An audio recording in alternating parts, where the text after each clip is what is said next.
When Stranger Things came back for season 4, fans were ready for some creepy upside-down creatures, but Vecna was on a whole different level. Vecna was brought to life with practical effects, making him feel real and disturbingly present. Jamie Campbell Bower wore a full prosthetic suit, designed by special effects artist Barrie Gower, who's known for creating the Night King in Game of Thrones. This mix of detailed makeup and subtle visual effects made Vecna a terrifying, tangible nightmare. The Duffer Brothers wanted Vecna to be a new kind of horror icon, something as memorable as Freddy Krueger or Jason Voorhees. They didn't want just a shadowy figure or a floating ghost. They wanted something that could stand right there in the room with the characters. The process started with concept art from Michael Mayer Jr., who designed a humanoid figure that looked like it had grown out of the twisted world beneath Hawkins. Vecna's skin was pale and sickly, like it had been drained of life. His muscles weren't smooth, but looked fibrous, almost like an anatomy chart come to life, but twisted into something grotesque. Vines and roots crawled all over him, weaving through the skin as if he was part plant and part corpse. There were also subtle spider-like elements in his design, hinting at his dark obsessions and fitting with the season's storyline. The Duffers wanted Vecna to feel real, so Barrie Gower's team started by making a full-body life cast of Jamie Campbell Bower, then sculpted the creature's look directly on top of it. They created around 25 prosthetic pieces that fit together like armor plates,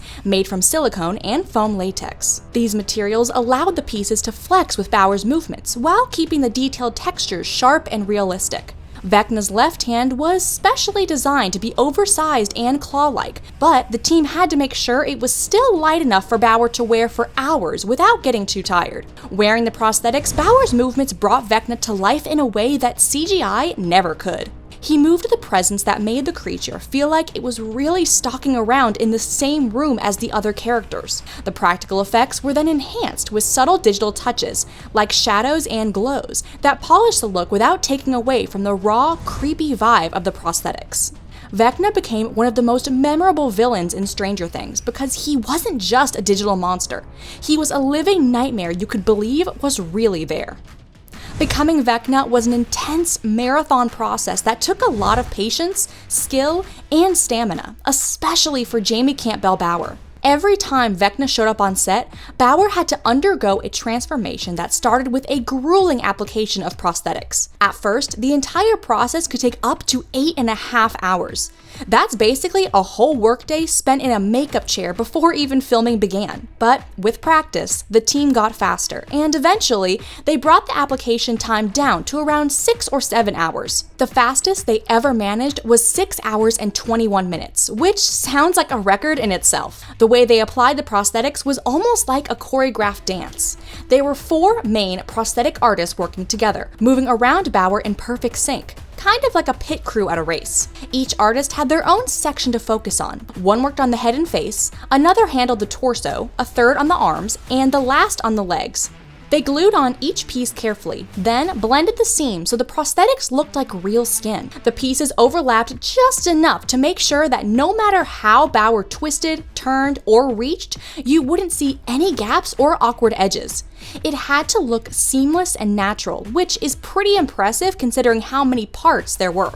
Once all the prosthetic pieces were in place, they added what they called the slime coat. This was a glossy, gel-like layer that gave Vecna his wet, creepy, freshly pulled from the swamp vibe. Throughout filming, the makeup artist would do regular touch-ups to keep that slimy sheen looking just right. Wearing the full Vecna suit was no joke for Bower. Just the head and shoulders part of the suit weighed between 13 to 17 pounds, so it wasn't exactly light or easy to carry around all day. Underneath all those prosthetics, Bower wore minimal clothing and special cooling packs to help manage the heat and discomfort. Between takes, he'd retreat to an air-conditioned tent to cool off and rehydrate. Drinking was also tricky because he had to avoid smudging all that carefully applied makeup, so he used a straw for water. Bathroom breaks? Those were a whole other challenge.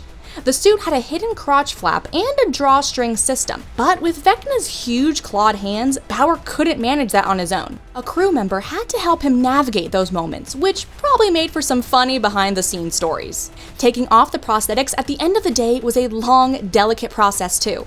It usually took about an hour to an hour and a half to carefully remove all the pieces without damaging them or irritating Bower's skin. They used adhesive removers, mineral oil, and lots of careful peeling.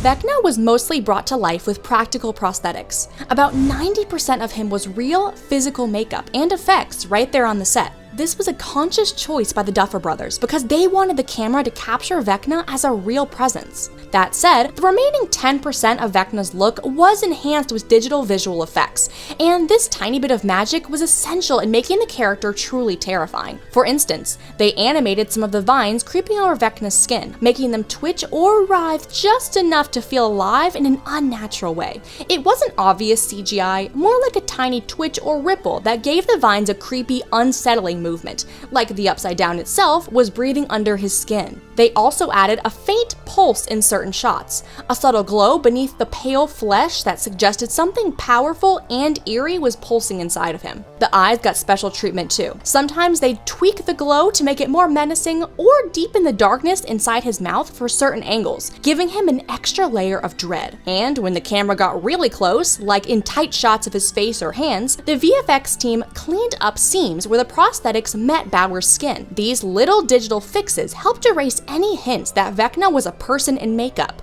keeping the illusion flawless. The sets and environment also played a huge role in selling Vecna as a creature from the Upside Down. Many of his layer scenes were filmed on real physical sets, built and dressed to look like the creepy organic underworld beneath Hawkins. These sets had tangled roots, slimy walls, and pools of dark water that looked like something out of a nightmare. Because the sets were real, when Vecna moved through them, he disturbed actual dust and mud. You could see the squish of his feet and the way shadows fell naturally across his body and the environment.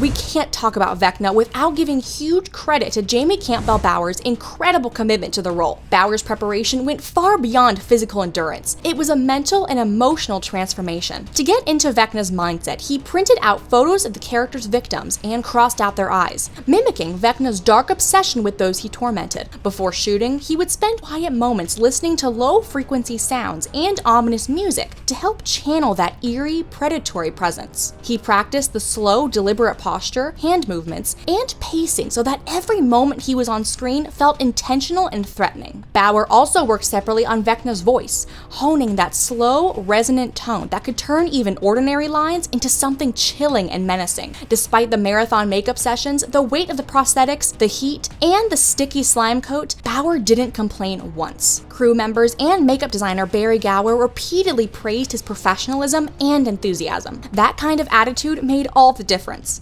If the actor had been half-hearted, Vecna might have come off as just a cool costume rather than a fully realized villain. This all-hands-on-deck approach made Vecna more than just a villain on screen. He became an experience. The cast could react genuinely to him because he was actually there. The crew could light and film him like a real being, not just a digital image. And the audience could believe he existed in that world, making every scene with Vecna tense and immersive. Vecna's scary presence in Stranger Things shows how mixing practical effects, a committed actor, and some smart VFX can really bring a monster to life. It's proof that sometimes the creepiest villains are the ones that actually feel like they're right there with you. Thanks for watching Collider. See you next time!